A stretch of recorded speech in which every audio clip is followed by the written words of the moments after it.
we dumped the radar reflector because we didn't want to just make it easy for the Israelis to pick us up, although we thought they knew they were going to get us anyway. We had all sorts of bits of equipment, like we knew that all the other boats, they'd turned off the GPS system. The Israelis fly a helicopter up high and they block all the signals. And we know that because Jonathan Shapiro, one of the refuseniks, was a refusenik having been a helicopter pilot doing just that. And so we thought, they turn off the GPS, how do we know where we're going to go? We have to navigate by traditional means, the magnetic compass, and working out your distance and your speed and where you are and so on. And we bought an old-fashioned trailing log to help us do that. We did all this thing of spinning the compass to correct it, to make sure that it was working, pointing in the right direction, and so on. And then we got there, and I won't go through too much. The moment that I will remember for the rest of my life when the Israelis appeared over the horizon with these. We had the frigate tailing. We had 2 gunboats, 2 landing crafts, and 4 high-powered ribs, which are rigid bottom with inflatable sides and very powerful motors on them, speeding towards us in the sunshine with the wakes flashing in the sunlight. I thought, is this a film or is this real? It's real, and it's about a 9.7 metre boat full of 60-year-olds plus. What is this, you know? And they came aboard, and the story of them boarding is there on the website, just to emphasise really quite importantly that the story that the Israeli army put out, that there was no resistance and there was no violence, of course is a complete lie. We put up exactly as we planned, really forceful but passive resistance. We linked arms, we refused to do what they did. They had to tear me off the wheel, threw me down on the floor. They then took control of the boat. We turned off the, I turned off the fuel, so the engine stopped. So one of the engines stopped, the other one didn't, but that one didn't work very well anyway. And they had to tow us, and they towed us viciously, really double the boat's hull speed through quite rough waters. It was getting to a force 4, white caps on the waves by the time we were getting into Ashdod. And when they had, and the worst bit of their violence, of course, was when they went for Jonathan Shapiro, the refusenik, who's very well known in Israel. He's almost a hate figure in the media there, and his brother Itamar Shapiro. They started up the competence for competence for peace. Yeah, and they grabbed Itamar first, dragged him across backwards over the wires into their boat. I didn't see him then because he was out of sight, but I read his account later. They pushed 2 fingers into his neck to stop the blood supply to his brain, and when he realised that that was going to happen, he just went limp instinctively, probably from his military training, and therefore didn't suffer any brain damage, but he might have done. And then Jonathan, the commander of the whole operation, fired an electric taser gun, which is used for riot control, into his shoulder twice. He was holding on to Rami, the person from bereaved families, and that was very painful. And then the commander, in a calculated way, moved his life jacket to one side, put the gun directly on his heart and fired it. And that created a total body muscle spasm, and he went rigid and flew across the corner of the cockpit, and then was grabbed by then and pulled over into the boat, and they were both then taken off to the frigate, and so on. They couldn't have known whether his heart would have sustained that or not.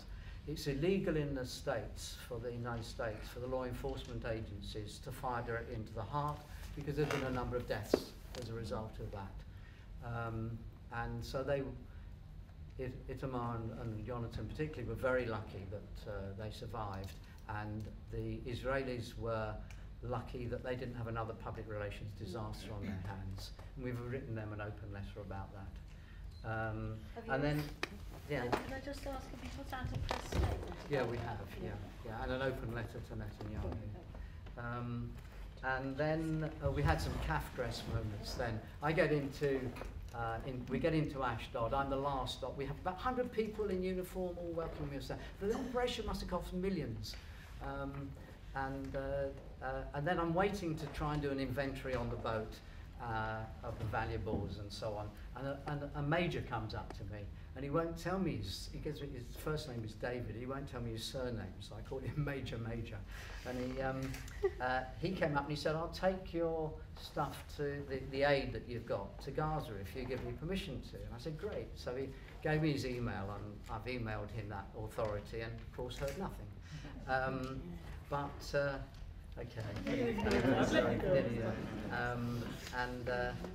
Having a long argumentative discussion with him, and the thing that actually, when he was saying, "Well, who are you, small organisation of extremists, causing all this trouble?" And I said, "No, we're a big organisation.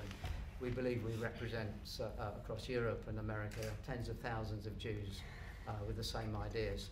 And then I told him about how quickly we raised the money for the boat and how much it was. And he went quiet. And suddenly that clicked for him about how significant we must be if we've got that behind us. And then just to finish off with some Kafkaesque moments, we get into the immigration centre where I'm under arrest, of course, and they asked me to sign this deportation form, and I realised that it makes reference to a law which is posted up on the wall, and reading the two together, it says you're being deported because you're being suspected of being of residing in Israel illegally. So I said, had a discussion with, "Hey, wait a minute, the only reason I'm here is that you brought me here forcefully under protest into Israel on the instructions of senior political and military figures. And now you say I'm here illegally." And they said, "Yeah, it doesn't matter how you got here. Now you're here illegally." And so I then said, "Well, I'm not going to sign that because I'm not agreeing to that." And the guy said, "Well, actually, you can write what you like on the form that you signed." I said, "What? Really?"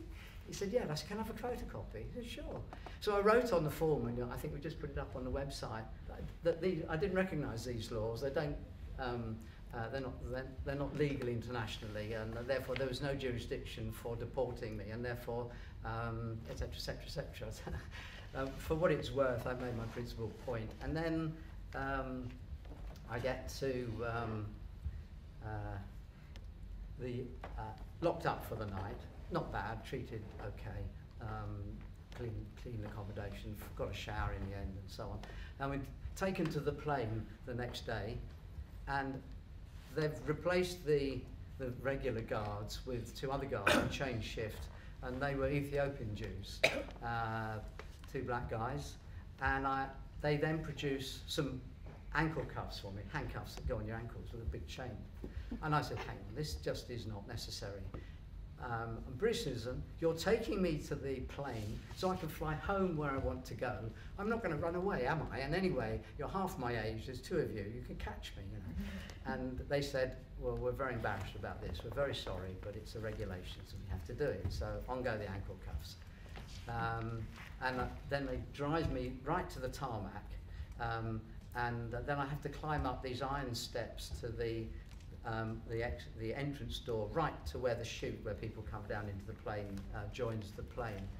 And this chain is clanking on the iron steps as I go up, and I'm thinking Bramford Marsalis' song about the chain gang. And then I get in there. So one moment I'm a prisoner, and the next moment, they're very nice. They took the cuffs off just before I got into the sight of everybody. And I thought, should I make a point, walk up the aisle of the plane? It's a Boeing 777, 500, 600 people or something. And I thought, no, they're all Israelis. It was an El Al flight. And by the way, it was at Israel's expense, not ours. They paid for the flight. And I thought, I'm going to get a very hostile reaction, not going to get anything out of this. I was very tired anyway. I thought, I'll give this one a miss. And I got into the door of the plane, and the chief steward, they hand my passport to him, and he says politely, "I will give it to you on your exit from the plane." And then he says, and they've taken the cuffs off me, and then he says, "Welcome to El Al flight. We'll be serving you breakfast fairly soon. If you want any drinks, please ring. Have a very comfortable flight. We wish you well." And I think it's madness, absolute madness. No, but I was really sorry. That's finished. I know I couldn't stop you anymore, but you have had to. Sorry. Glyn will be make himself available in the break and afterwards, and we just